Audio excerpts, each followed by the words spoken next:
Hello and welcome. My name is Angela Jensen. I'm a counselor in Lethbridge, Alberta, and I wanted to check in with everyone and provide a tool related to maybe balancing some of the things that are going on. So a lot of you are probably in your second week of maybe having the kids at home, maybe you're working at home, and especially if you have children, you and your partner, if both of you are still working, then you're probably figuring out how you're going to maybe balance work, both of you guys working, as well as having the children at home. So my good friend she said something to me this morning that really resonated with me, and I wanted to share that with you guys as well. And she said this isn't going to end anytime soon, and I think that's why I wanted to provide kind of a general tool of making a plan, because I think with all of the chaos that is happening, maybe in our own home as well as outside, we don't have a lot of control over the things outside of our home, but we sure can have some control over what we do and the perspective that we take.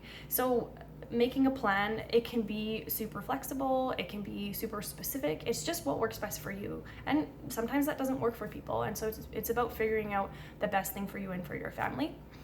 I'm going to show you the plan that my partner and I have made, and it's just general, but it is something that I think might be helpful to see. But I want to provide you with an analogy first of why I think planning is important. So if you think about many buildings, they have a fire evacuation plan. So Family Center has a fire evacuation plan. So if something does happen, we all know, all the people in the facility that work there, we all know our job and what we're supposed to do. If you didn't have a fire evacuation plan, it would be chaos. People might be just running around trying to figure out where the exit is, because maybe there's no signs up on the ceiling kind of area, and it would be insane. So without a plan of like what we need to do to evacuate the building, what we need to do with some of the people that are in the building, which route we're going to take to get to maybe the muster point, then things might be really overwhelming and it might feel really chaotic. And so having a plan allows everyone to know what their roles are and what needs to be done in those moments of overwhelm. So that's why I think having a plan is really important. So I'm just going to show you guys a general plan of what a day in the life of my little family might look like. So we have looked at it for the week. We haven't looked at it for a day, but I'm going to show you guys what a day might look like. So it might look something like this.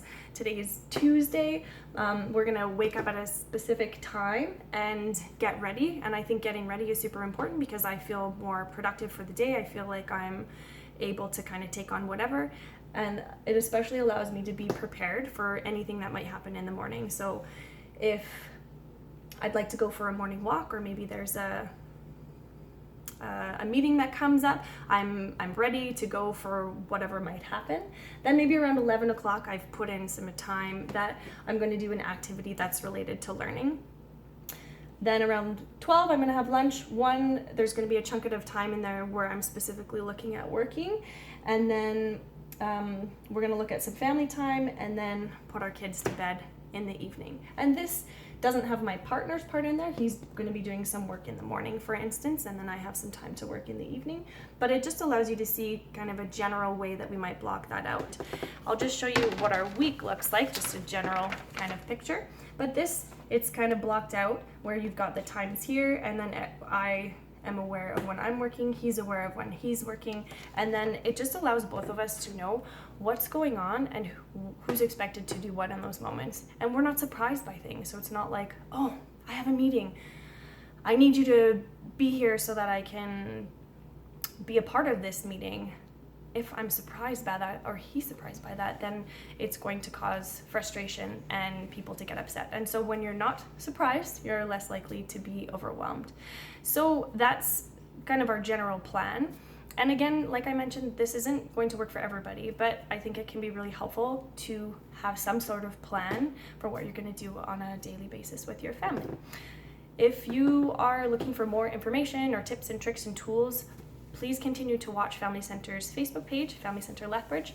We have lots of things that we're putting out there, presentations, different support groups. Our parent educators are putting out videos as well. And there's so much great information out there in the community as well. So definitely continue to watch. And I want to thank you guys for watching this video, and be well.